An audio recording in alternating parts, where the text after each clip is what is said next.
So good afternoon, guys. It's good to see you again. That's our 50th panel, and I think this is one of the most important that we bring a lot of important people here. So I'd like to invite Kirsten, our CEO, the Global Director from WWF. So please, Kirsten, stay with us. Thank you so much. So it's great to be here. I agree that this is probably one of the most important panels because we're talking about something that's very close to my heart, which is the South-South collaboration. And after many, many years in conservation, finally seeing this pick up, I think is really, really cool, especially between Brazil and China and Indonesia. I'm also really excited because we're talking about forests, which is also being hard work at climate COPs. We talk a lot about climate change, but I think this is the first COP where we're seeing forests being so centered to the climate conversations and debates, and so I'm really excited about that too. So I want to thank you for the opportunity to speak on this Forest Action Day, which is a really powerful moment to bring together purpose, ambition, and the conviction that deforestation and conversion-free ecosystems are not only important, but absolutely necessary.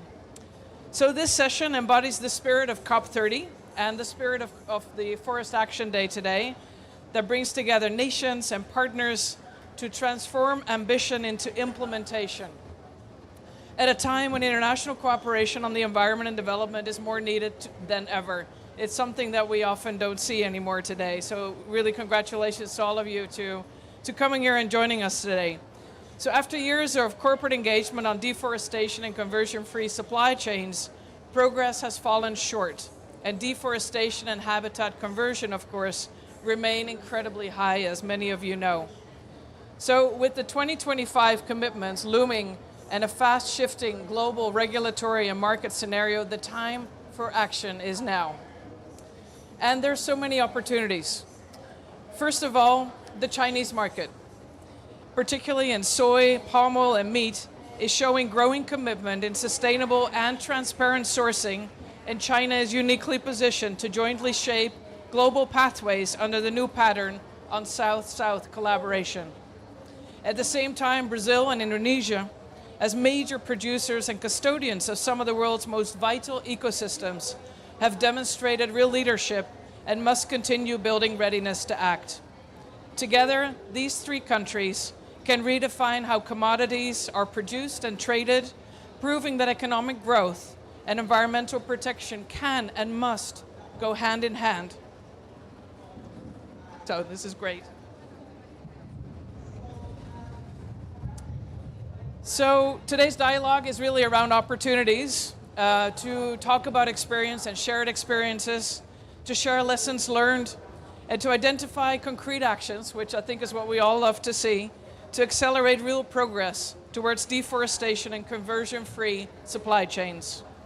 It's also a moment to confirm old commitments and to inspire new commitments that bring tangible change to markets and landscapes.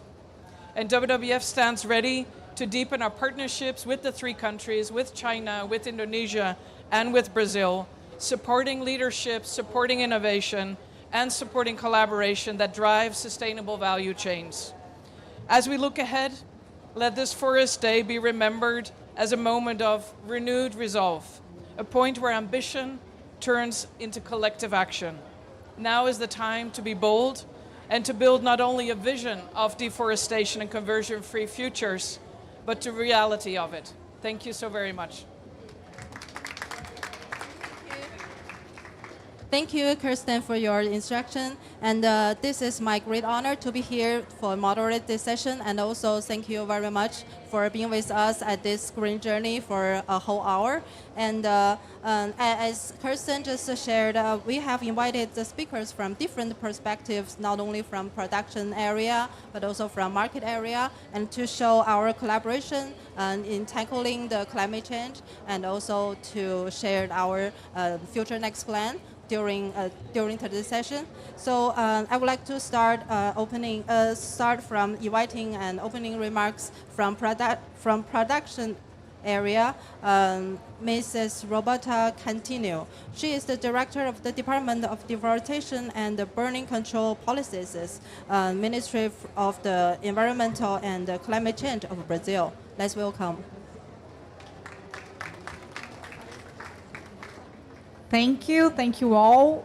For those ones that are not using the translation advice, please, I recommend, because I apologize, but I'm going to do it in Portuguese. Is that okay?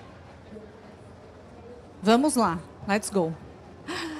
Muito obrigada pelo convite, antes de mais nada. Como mencionado, eu faço parte da equipe do Ministério do Meio Ambiente, que vem aí traçando diferentes ações para a gente reduzir o desmatamento no Brasil. Né? Como vocês bem sabem, não apenas a ministra Marina Silva, mas o governo, né, o nosso presidente assumiu a meta de desmatamento zero até 2030, também já ressaltada em 2021 na Declaração de Glasgow. Para que vocês tenham ideia, em 2004, a Amazônia brasileira tinha um desmatamento de 27 mil quilômetros quadrados. Hoje, em 2025, a gente conseguiu reduzir esse desmatamento para menos de 6 mil quilômetros quadrados, ou seja, é um feito muito grande. Nesses últimos 3 anos, de 2022 a 2025, o Brasil reduziu em 50% o desmatamento. E como que a gente conseguiu reduzir esse desmatamento? O Brasil tem planos de ação para prevenção e controle do desmatamento em todos os biomas brasileiros pela primeira vez agora em 2025. A gente teve um sucesso com um plano específico para a Amazônia Legal, e esses planos eles são baseados em 4 grandes eixos. Um de atividades produtivas sustentáveis, um de monitoramento e controle, muito voltado para fiscalização e também para as ações de campo, outro de ordenamento ambiental e territorial, ou seja, a destinação do nosso território para unidades de conservação, para terras indígenas, né, para uma boa gestão territorial, e, por fim, instrumentos econômicos e normativos, que estão muito atrelados com isso que a gente vai discutir um pouquinho aqui hoje, né? Grande parte do nosso desmatamento ainda é ilegal, especialmente na Amazônia, mas a gente tem regiões onde grande parte ainda é desmatamento legal, ou seja, ainda está de acordo com a nossa legislação. O Brasil tem um sistema de cadastro ambiental rural, vulgo CAR, que é onde a gente trabalha todas essas informações com relação à regularização ambiental. E dentro desses instrumentos econômicos, né, e dentro desse grande plano que a gente tem, ele não é um plano do Ministério do Meio Ambiente, ele é um plano de governo. A gente tem mais de 19 ministérios envolvidos nisso. Um dos ministérios, inclusive, é o Ministério de Agricultura e Pecuária do Brasil, que, por fim, assumiu, inclusive, o compromisso de avançar nessas questões de rastreabilidade. Isso porque é cada vez mais importante que a gente saiba se há algum desmatamento relacionado à produção. Né? Então, o Brasil tem avançado bastante nessas questões. Acho que há um movimento, inclusive, internacional, de cada vez mais, inclusive, dos consumidores estarem comprando carnes que não estejam associadas ao desmatamento. A gente tem também um movimento importante que aconteceu no Brasil durante muitos anos, que foi a moratória da soja, que era uma união de diversas empresas que, inclusive, estavam se unindo para que não promovessem o desmatamento ilegal e legal também, né? Então, assim, acho que o Brasil como um todo vem se movimentando para isso. Para que vocês tenham ideia, 70% das emissões do Brasil estão relacionadas à agricultura, pecuária e mudança do uso da terra. Ou seja, se a gente quiser, inclusive, atingir a nossa contribuição nacionalmente determinada, né, as nossas metas assumidas em nível internacional, a gente vai precisar continuar traçando aí instrumentos, inclusive, para lidar com rastreabilidade da pecuária, né, e também da soja, das commodities como um todo, né? Então, assim, o Brasil e seus diferentes ministérios assumiram esse compromisso e só para fechar, eu acho que essa parceria, inclusive, com a sociedade civil foi muito importante na construção dos planos. Então, esse movimento de conversa, de entender, né, todos os diferentes pontos de vista, acho que é fundamental para a gente alcançar a meta do Brasil de forma coletiva com os diferentes setores. Obrigada mais uma vez e acho que é isso. Thank you very much. And next, I would like to invite Next speaker from production area, Principal Advisor Minister of Forestry of Indonesia. So let's welcome Mr. Silvius Oscar Angol. Welcome. For you don't have the translator, I want to speak in Bahasa Indonesia. It's okay? I jealous because it's very fluent. My English is not good, one. And the second because I'm still learn speak as a government. Because almost 25 years I'm NGOs in Indonesia and campaign about illegal logging and deforestation in Indonesia.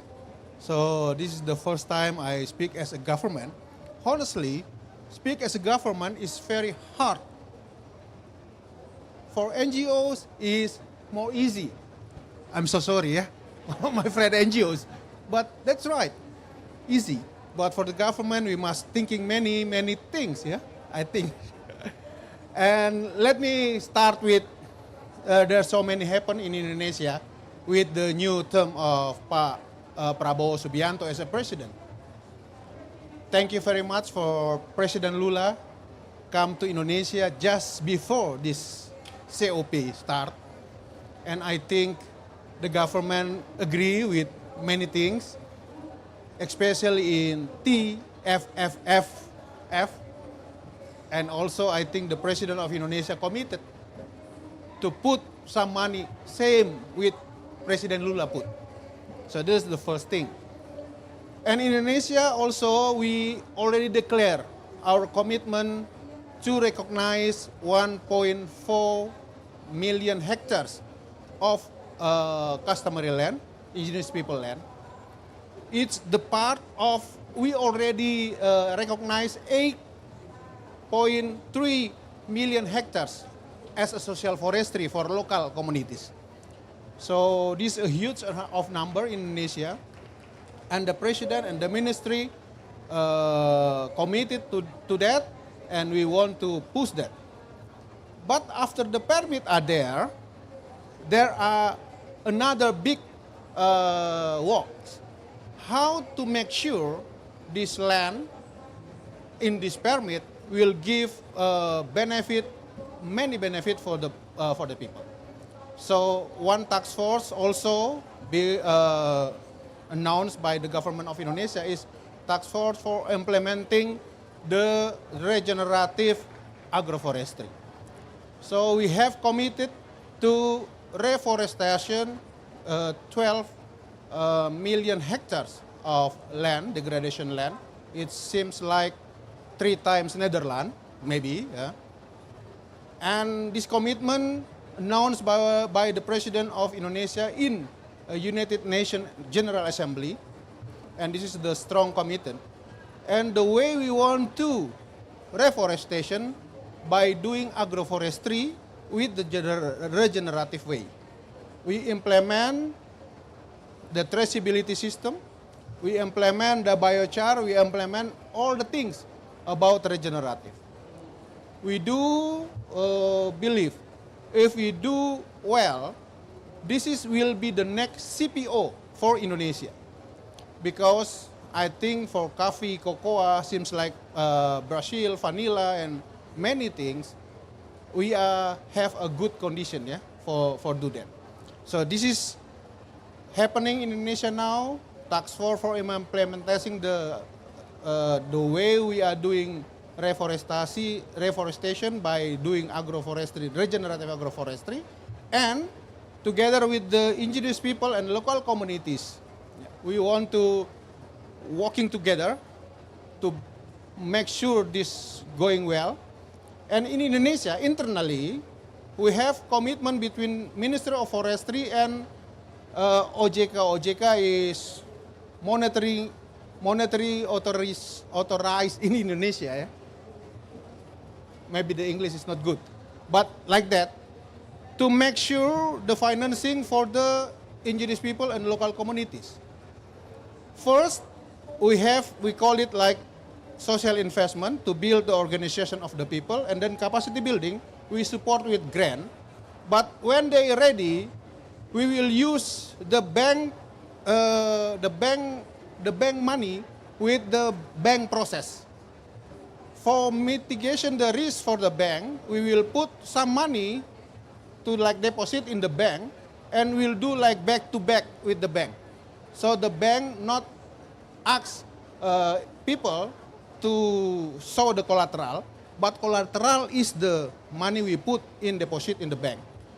Where the money come will be we put from the grant, from our work together with the friends, country and philanthropy.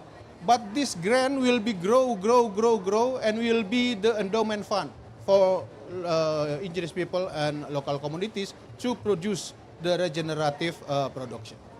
So I think we very welcome this South to South collaboration, since our product with Brazil similar, but let us play in Asia Pacific region and Brazil play this, and maybe one friends from Africa, and then together we can dominate the world, right? And there's China as a big market. I agree this will be very good collaboration for deforestation-free product in the future. Thank you very much.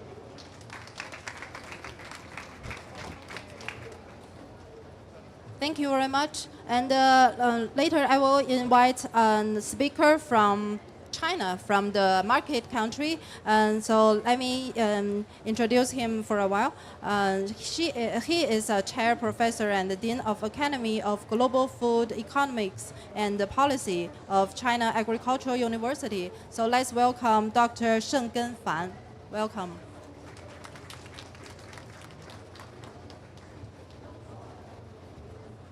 Okay, good afternoon. So my name is Fan Shenggen. So in the United Nations, we put our last name first, the family name first. So now we begin to use Xu Xing or Shangxing, whatever. So I think it's great to discuss how these countries can work together. Brazil is in the south, Indonesia, and China, well, although we are in the north, but actually in terms of development, we are classified as a country from the south. So I think there are a couple of issues I wanted to bring to the discussion here, how we can work together. One is science and technology. China and Brazil have some of the best, largest agriculture research institutes in the world, INPRAPA and the Chinese Academy of Agricultural Sciences. Well, obviously in China, we also have China Agricultural University. We have probably 30 agriculture universities, 30 provincial academies. They invest so much.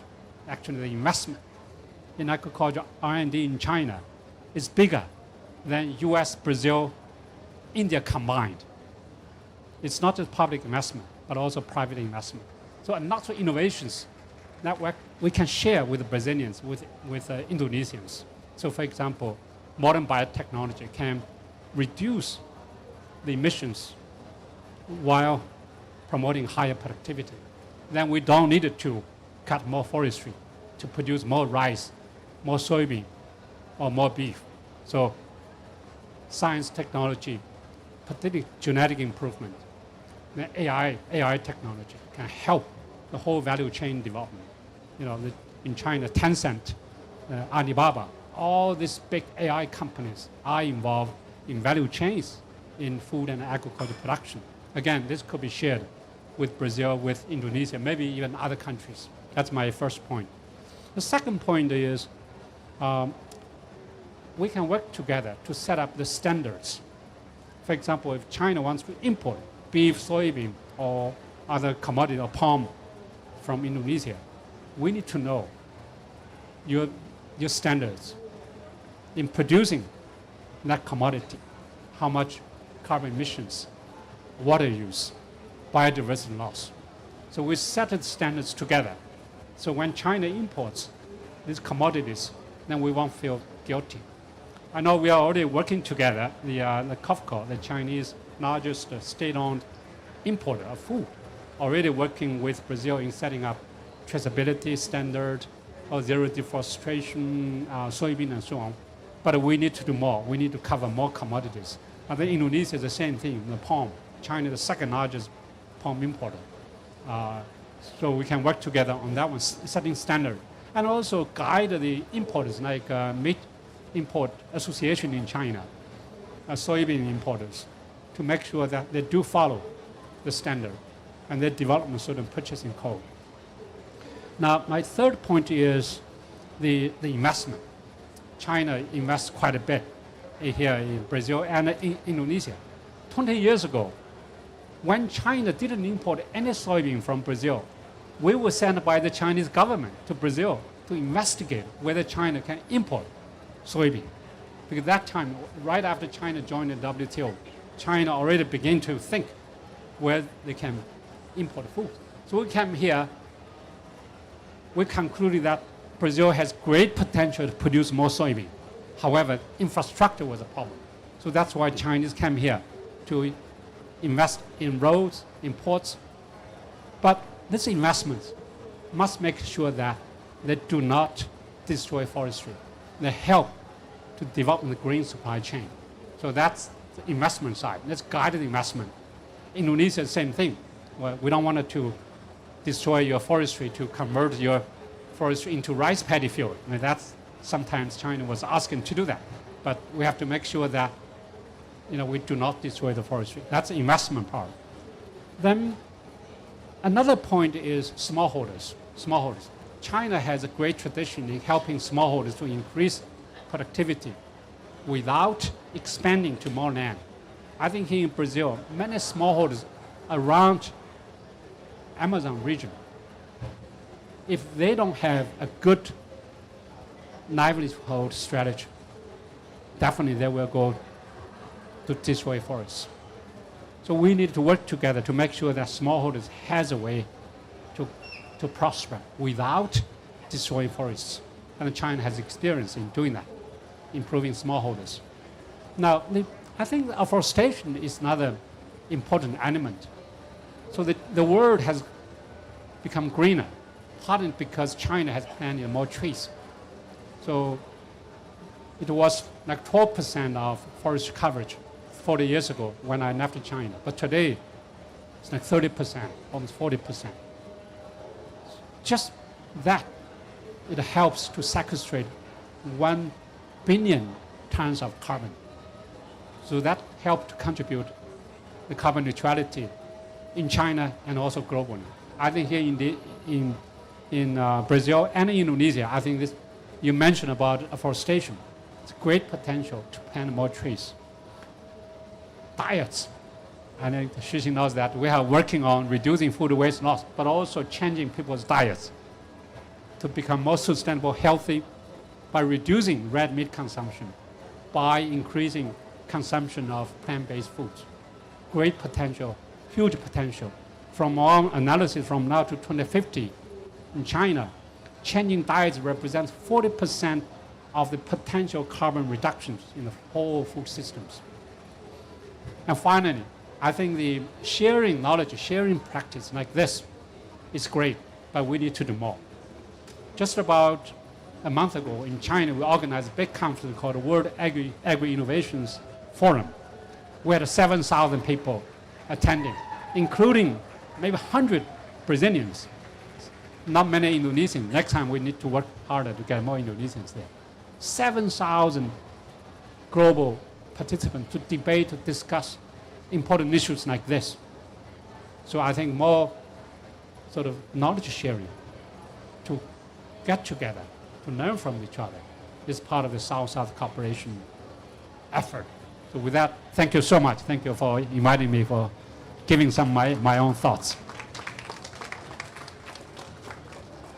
So thank you very much for the speakers, for the insightful remarks. And through the years, we have been always thinking about something more creative and practical ways to collaborate among the policy sectors, industries, and finance, even like private sectors and communities. So at our next part, I will invite our China's perspective speaker, and she will share some stories from us. And the topic will be actions on DCF beef, soy, palm oil. And although she only have 10 minutes to present, but still there is so many years works to share. So I would like to invite Yu Xin from WWF China food team. So welcome.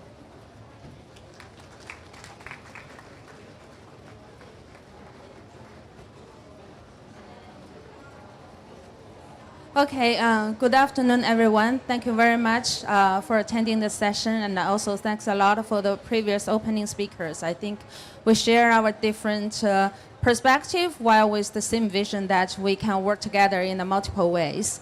So taking today's opportunity, I really would like to highlight what the role and the impact actually such a kind of South-South collaboration among China, Brazil, and Indonesia can be.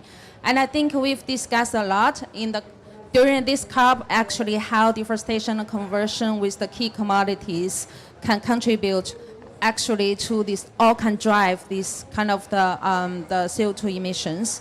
Well, looking at the key commodities, why we talk about these three countries today as a case study, it is because for the three countries, we're among the biggest producers.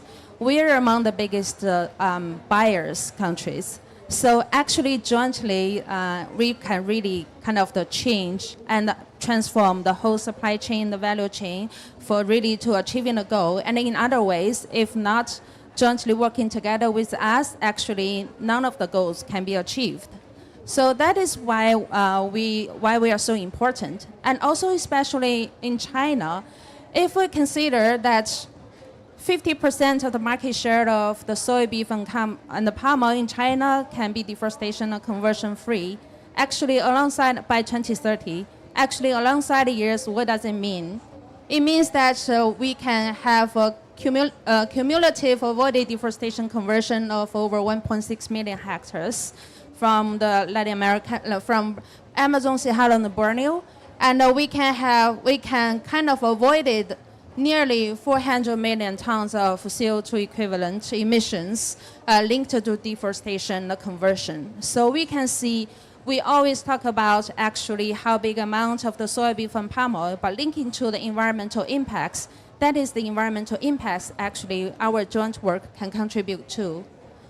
And so here, considering that here in China, actually, especially from the market perspective, we are trying so hard to actually work with the key sectors related to soy, beef, and palm oil to really to generate all the call for the encourage the sector actions.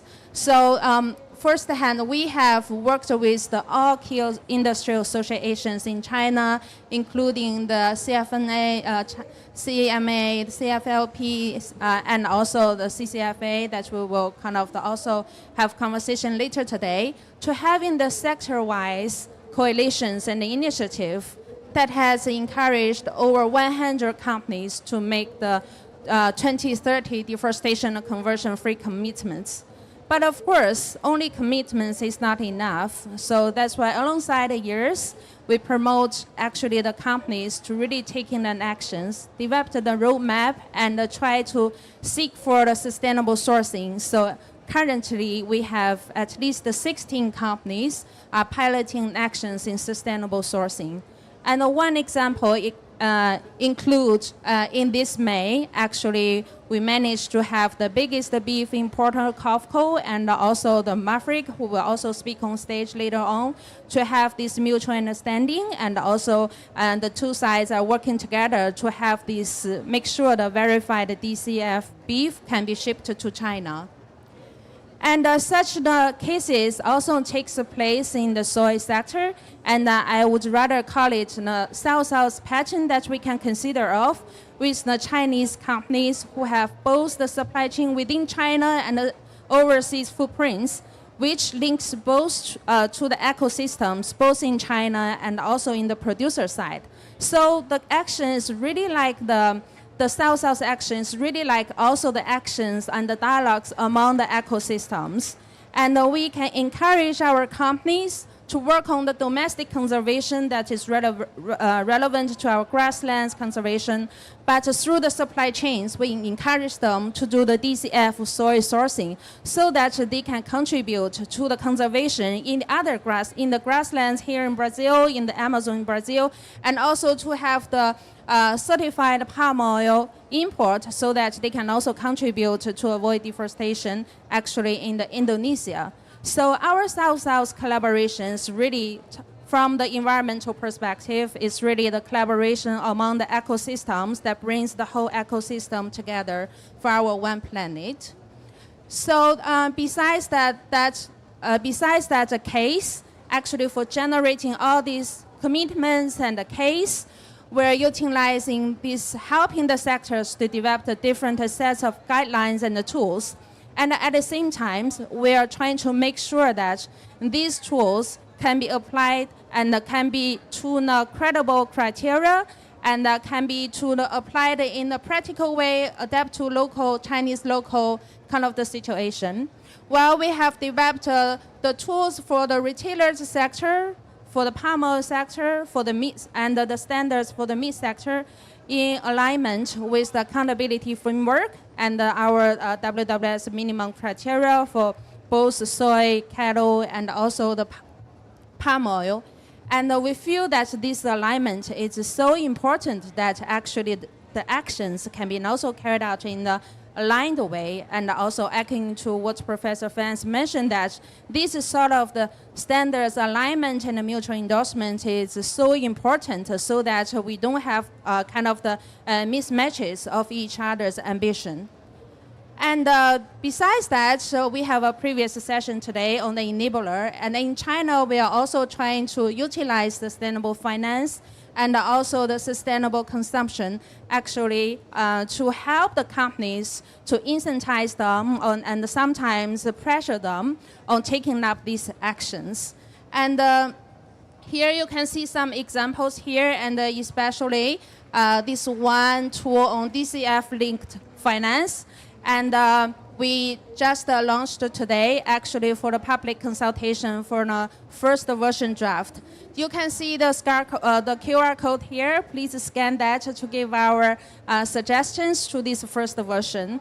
So this tool is really aiming to set out what sustainable financial instruments and the models can be applied in alignment with minimum criteria. So to address the gap currently that there's no very much DCF focused kind of the products, and also there's so many kind of different standards and criteria that can be make such a product to be applied in a very complicated way.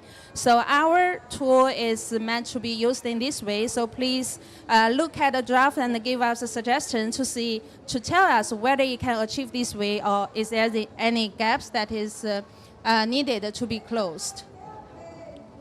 And of course, in a South-South pattern, it is not only among the sectors, it is also among the policy stakeholders and the other stakeholders. So we jointly kind of engage together and building the ASEAN-China green value chain partnerships between China, Indonesia, and the other countries have a role to play in the BRICS that Brazil, China, and Indonesia are all in, and we are engaging with the China-Brazilian High-Level Coordination Cooperation Commission, which is COSPA in short, and also the different dialogues among the players within China and in producer countries, who will also later on share in our sessions on our collaboration patterns.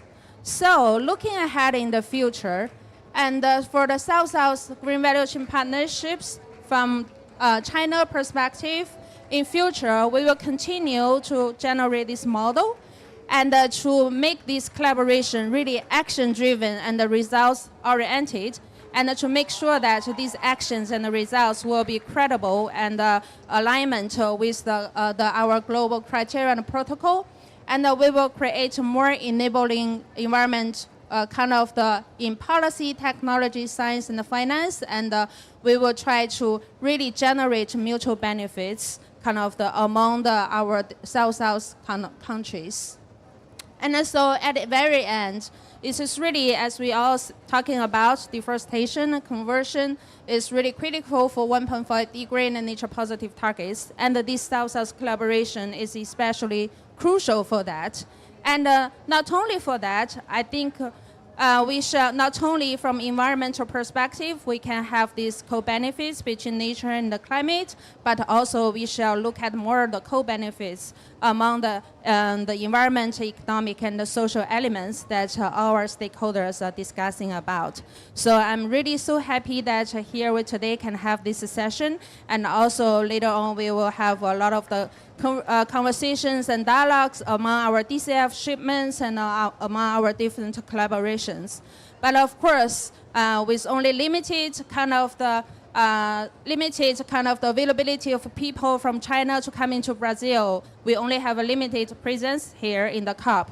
While I have also collected some of Chinese players' voices to be disseminated here and generate a video, and I would like to take the time to also show you the video how the Chinese players has been contributing to this DCF value chain South-South collaboration. So please play the video.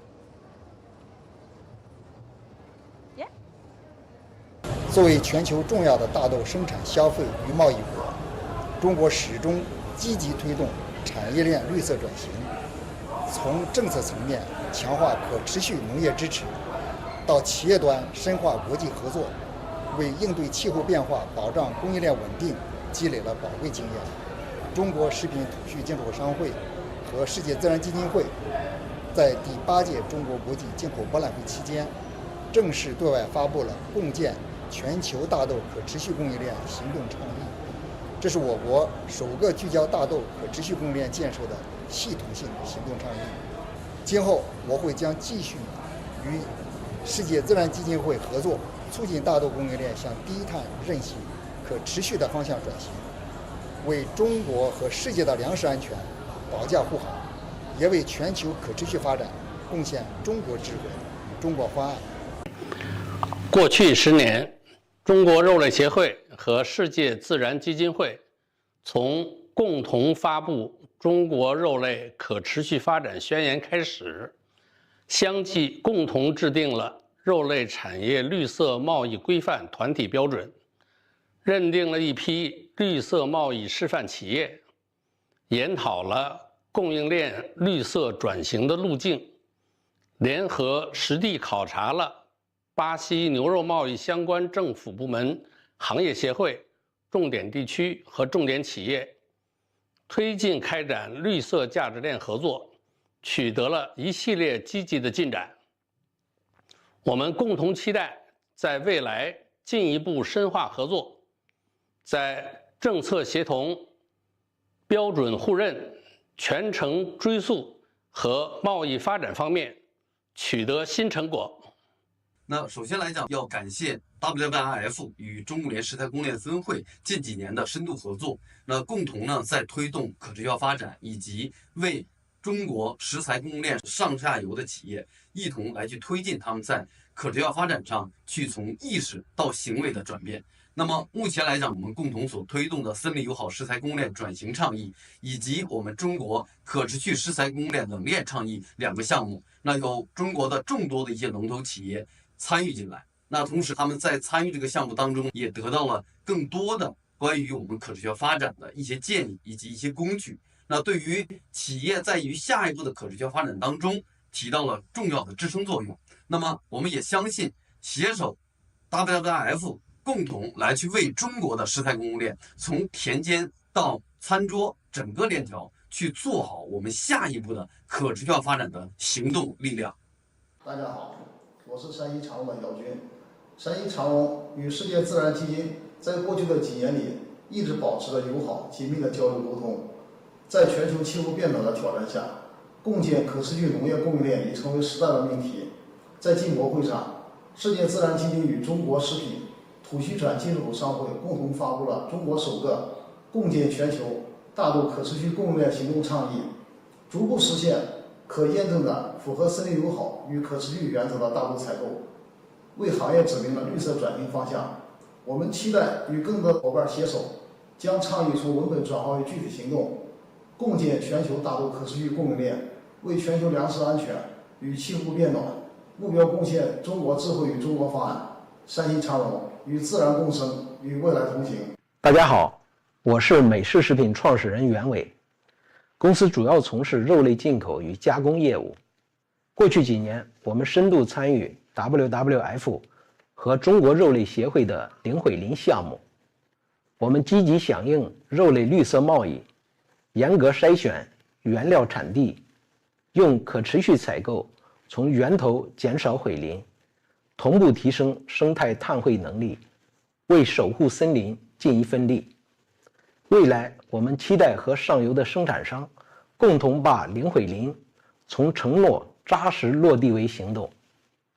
最近听说巴西上游的肉类贸易商，比如说 Mafre， 有零毁磷牛肉能够出口到中国，我们非常期待与 Mafre 进一步洽商。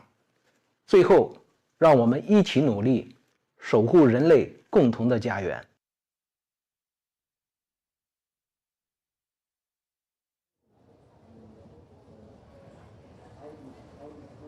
Hello, hello. Good afternoon, everyone. Good afternoon for those who are following us online. I'm Daniela Teston, the Corporate Relations Director for WWF Brazil. And this is the COP of nature. This is the COP of implementation.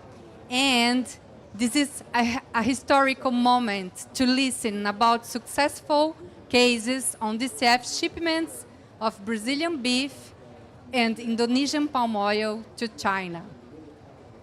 To listen more about those challenges and opportunities to scale up these initiatives, I would like to invite to our panel Ms. Hyun-Ah Wo, Director of the Chinese Association of Retailers, Ms. Alice Hu, Chief Youth Officer of the Global Alliance of Universities on Climate, Ms. Deng Mingwen, Editor-in-Chief of China Sustainability Tribune and the Secretary General of the Global Sustainable Consumption Initiative, Mr. Paulo Pianez from MBRF, and Natalia Marsudi, Chairman of the Standing Committee on Carbon Value Economic Governance. So please come to our panel to have your seats. Thank you.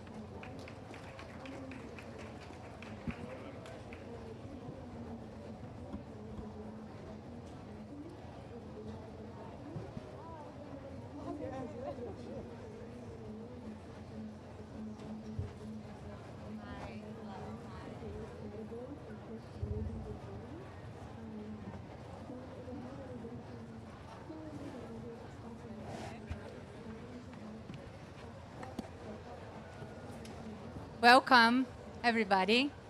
So I'm going to start this discussion asking a question for Paulo Pianez. MBRF has been committed to clean up its supply chain from deforestation and has been pushing efforts toward that. Recently, a verified DCF beef shipment was successfully sent to China, demonstrating its feasibility. Could you explain, Paulo, the main challenges faced by your team and the company, and what are the expectations for future shipments, and what volume can we expect? For sure. First of all, thank you for the invitation. It's a pleasure to be here. Good afternoon for everyone. So there are so many challenges, but it is possible to do that. That's the good news on this. I believe that the main challenge that we have is how to put in place this kind of policy, this kind of commitment, given the very, very, very complex livestock production system in Brazil. But it's important just to mention, MBRF is a combined company between Marfrig and BRF. We are one of the largest company producing animal protein products around the world. We have operations in North America, South America, in North Africa, in Europe, China. So and we operate under zero deforestation and zero conversion in all our operations, including Brazil. So what we are producing since 2008 is a production from the perspective DCF. We have been working a lot to do that. And I would say that to become possible this kind of commitment and to put in place on the ground this kind of commitment, we had to speak the language of the producers. We have to engage producers because it's much easier to operate under a no zero deforestation, no zero conversion commitments, because most of the production is distributed in the local market. And in the local market, there are more than 1,000 companies operating in Brazil, and most of them don't have any social environmental high level criteria to purchase animals. So how we can do that? First of all, it is important to engage the suppliers, and then we have to support them to implement good instruments, technical assistance, technology to put in place the tools and the instruments to make feasible the transition for a zero deforestation system. On the other hand, we have to align the expectation of our clients. So it's important when we have a very important country, actually the main importer of beef in Brazil, like China, demanding DCF products. So I would say that this kind of commitment from China, it's important to put in place a new way to produce cattle in Brazil. So we hope that this decision could engage the whole industry and then the producers to make the same, because we can show that this kind of policy, this kind of operation, this kind of production is totally possible to put in place in Brazil. Thank you so much, Paulo. And Ms. Hiwa, demand from DCF products is key. So procurement policies can drive change across the entire supply chain.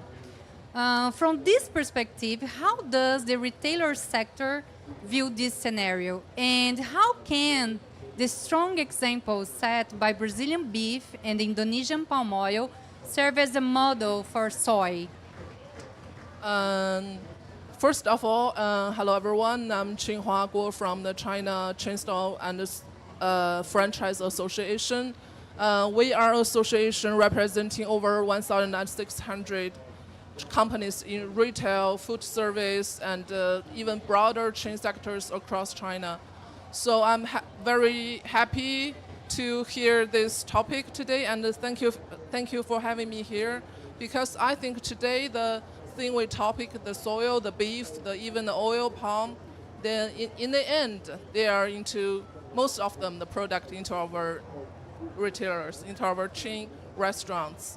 I think in China, for now, as an industrial observer, my observation is the most challenging thing now is to build the wild collaboration and to raise the industrial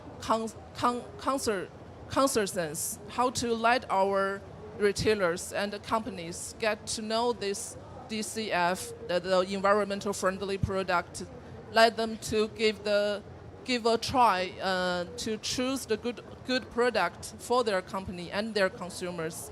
That's the most challenging thing. Now we are already see some good examples for like the Ely and the Ehai Carry. They are also the member of CCFA too. They choose the DCF soil and the RSPO palm oil. They can be the good best practice into our industry. Also, I think the first step for broader industry is to build the standards, build the mutual recognitions in the industry. Hope that answered your question. Yeah. Thank you so much. Yes, demand sector are really key to push the whole supply chain. And Ms. Natalia, I would like to know about your vision. Given the efforts to ensure deforestation-free supply chain, how does this new DCF palm oil market help mitigate the impacts of climate change, such as reducing greenhouse gas emissions and conserving natural resources? Sorry. Thank you so much for the question. I guess before answering the question, I just want to give it a bit of introduction, a little bit about Indonesia Chamber of Commerce. So we are Indonesia's business association that does a lot of advocacy in supporting also the private companies in addressing or like adopting new frameworks for the regulation as well as international market. We have more than 90,000 members, in which more than 800 are actually active in agribusiness and palm oil companies that makes up more than 50% of the global demand, global supply of palm oil. So even if myself, I oversee particularly on the carbon markets, but I'm happy to share the work of our friends in the agriculture and palm oil committee in Indonesia Chamber of Commerce. And I'm also very glad that today we also have a subject matter expert that is sitting at the back of the room. Ibu Dia is actually also our expert to answer more on the palm oil work that we have done. Now, on your question regarding, what have we been doing, and could you also share us, our initiative that could help also more sustainable forest practices? I think first of all, the Chamber of Commerce really commend all of the efforts to transition towards how to balance between economic growth as well as sustainability, right? So DCF is one of the standards that we are thinking to also how to help our members to meet. And this kind of discussion about implementing the DCF is also a good topic, because then we can talk about problem solving. A lot of the challenges and a lot of the work that we do is to solve the problems on implementing. And let's talk about three main problems that we have right now. Right? Number one is actually the technicalities. 46% of our palm oil suppliers are actually still smallholders. So there was a great presentation by Ibu Dewi previously that we need a lot of technical skills. As simple as, when you want to talk about traceability, you need to have the first digital map of the area, right? So that is actually still a very big gap in a lot of the smallholders. So one, let's talk about technicality and on traceability. Number two is let's talk also about the infrastructure, because understanding all of these rules and regulations and what DCF aspires is also a lot of gap or a lot of work. So then how can there be a system that can help and how can we also showcase more success projects in order to inspire our members to get where they need to be. And last problem is actually on the pricing, which is, I think, very much aligned with this previous speaker. So it's not a problem of Indonesia, it's a problem of globally, that we also want to see that not only the cost increase, but it's reflected on the pricing for products that is already applied DCF, right? So with these three main problems, the associations try to do many initiatives. Number one is on the tool side. One of the things that the association is doing is to develop a dashboard for national performance of our own companies in achieving traceability and no deforestation and implementing of DCF. But number two, in terms of the infrastructure, is we are doing a lot of pilot projects. We know the industry is a long tail, in which there are large corporates who already have the means the data, the infrastructure, the tools, and we want to showcase how these large enterprises do it, so then we can have a playbook for the entire market eventually, right? So a lot of pilots. And the last one of the big initiatives that we do that is very much aligned with today's topic is on the South and South partnerships, right? So the Chamber of Commerce of Indonesia is signing an MOU with the Chamber of Commerce of China. I think the previous speaker was play a very good video about the Chamber of Commerce of China as well, in which as South market grows, how do we transfer different capabilities, learnings, right? But most importantly, and I think I am actually doing a bit of a spoiler of the closing statement, but we all need to talk about, we all need to talk in the same language. So alignment of different standards, trying to introduce what Indonesia is mostly common with, for example, ISPO. We don't need to change the slide, just the previous slide is okay. Talk about that and how do we bridge it to different types of standards that is applicable in the different countries. It's something that we want to promote and facilitate throughout the MOU. So I hope those initiatives could be of ideas for everyone. Really interesting. So science, data, transparency, and the infrastructure are really key to move this topic forward. So thank you so much.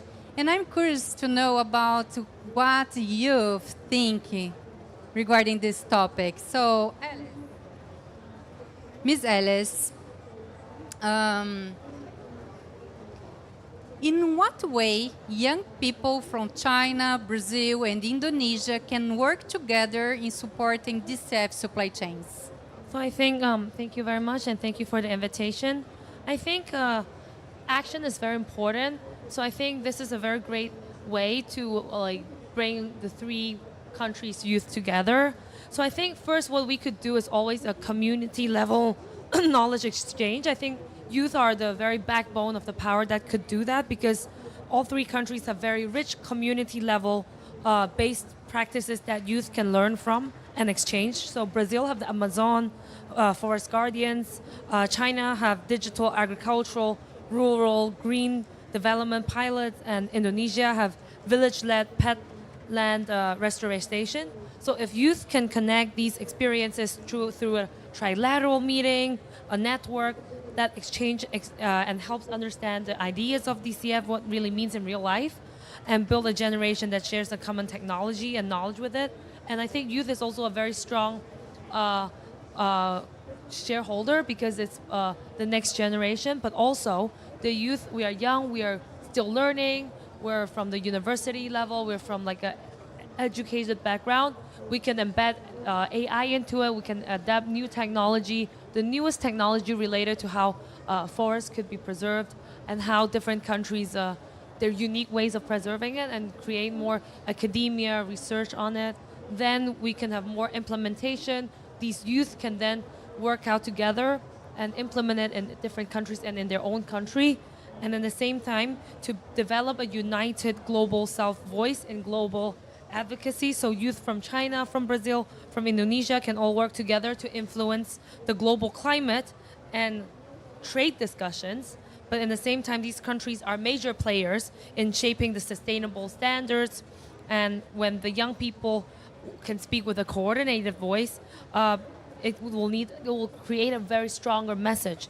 So together we can advocate for a fair and inclusive DCF rules and more support for smallholders, stronger protection for indigenous and local communities, and more financing for sustainable production. So a united global South Youth Platform can then ensure that international standards are not only ambitious but also equitable. Great. So we can expect some innovation coming from this fresh minds innovation, I think is the key. And I think we are reaching our final time. One more question. Let me find here. Ms. Deng, how do you see the trend of Chinese policies and consumers in the DCF commodity sourcing and consumption?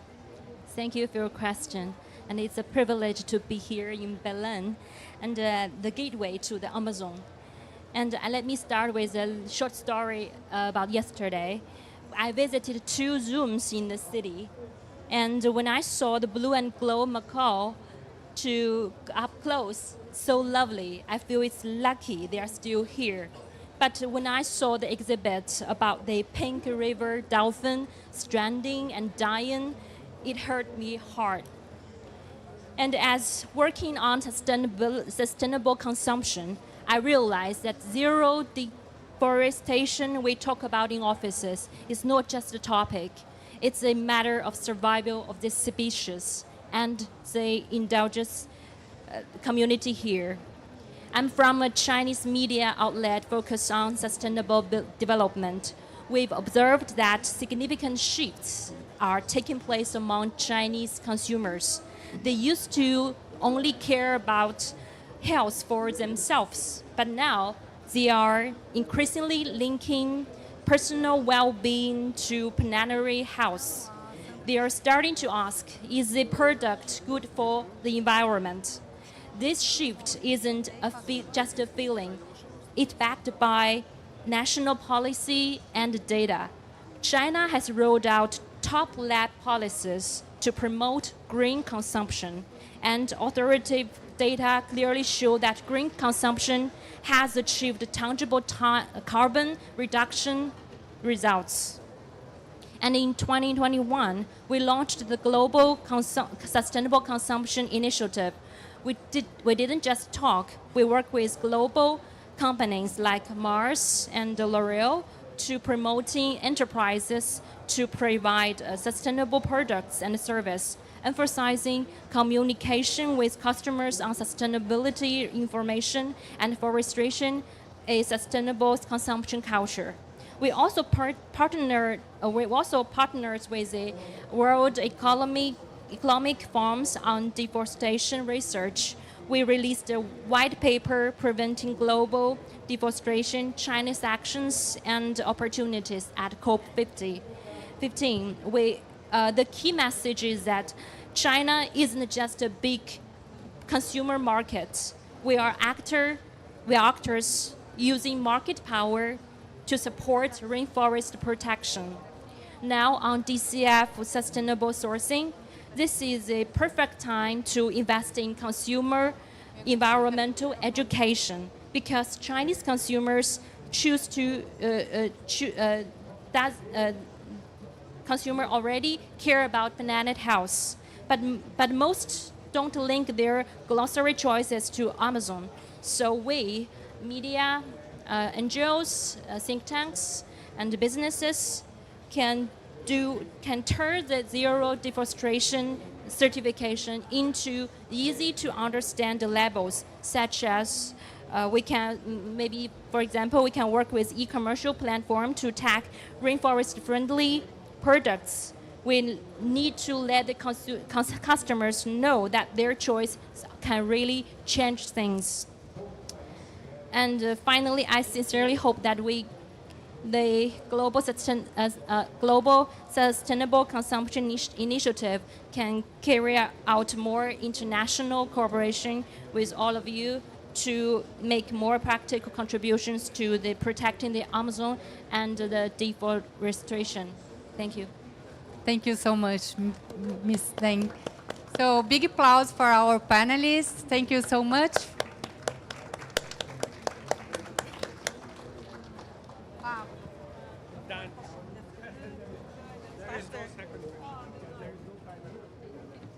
Thank you, guys.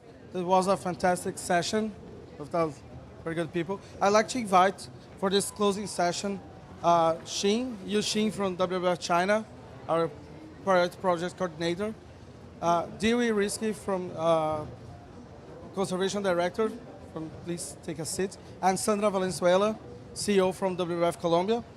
And please, guys, take a seat. Just a quick closing remarks. This is the last 3 minutes. So, please, Dewey. Thank you. Yeah, as we come to the end of this session, I would like to express our high appreciation to Brazil and then to China for the and also across the global south.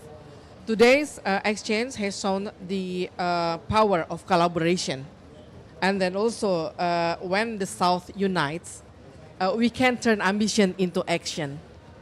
That's we have to remember that. And our nations are not just resource providers; we are solution leaders, and then demonstrating that prosperity and sustainability can advance together.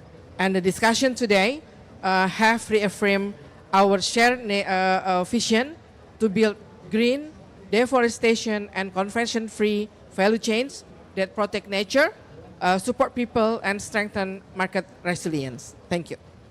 Thank you, Jiwi. Thanks a lot. Please, Xin. Yeah, okay, thank you very much. It's really a great discussion today. I think it's more like, as we talk this COP, we talk about we need to implementation. And through my introduction, you can see actually, so alongside it nearly takes 10 years from our declaration in May to then in the first verified DCF shipment here today. Well, we hope that this 10 years time will mean that hopefully in the next 5 years, we can have a faster track actions to get it being mainstreamed. And my calling for this South-South collaboration dialogue is also on to all the stakeholders, not just wait for others or observe others on what to take. And we just need to take small actions as we can do, and maybe we can jointly make a big change. Thank you. Thank you, Xin. And Sandra? No, thank you for inviting me for doing these closing remarks. And for me, listening and learning today is understanding the importance of a systemic approach. Because kind of we learn from the government side and the commitments from the government side in terms of the controls, in terms of conservation measures, in terms of traceability, in terms of bringing the private sector, but also the NGOs, communities is all together working, but also the systemic approach in terms of the supply and demand side, in terms of the top one demand in terms of the market, but also the three main commodities that they are transforming tropical forest. Including the voices of the consumers, the multiple actors, platforms of the champs of commerce. So there is all the different ways of actors to really make it happen and to be able to scale up in really, for me, is a more comprehensive and systematic way that all of us, we should be kind of learning to make it happen. Is that what we call the whole society approach to make the changes and the ambition that is needed to commit not only during COP, but in the coming days to make the changes towards 2030. Thank you, Sandra. So thank you, everyone, to participate online and in person here. And I'd like to invite you, WWF China has some gifts to you in front desk. So please take your gift from WWF China, and we will start another session in a few minutes. Thanks a lot. Thank you.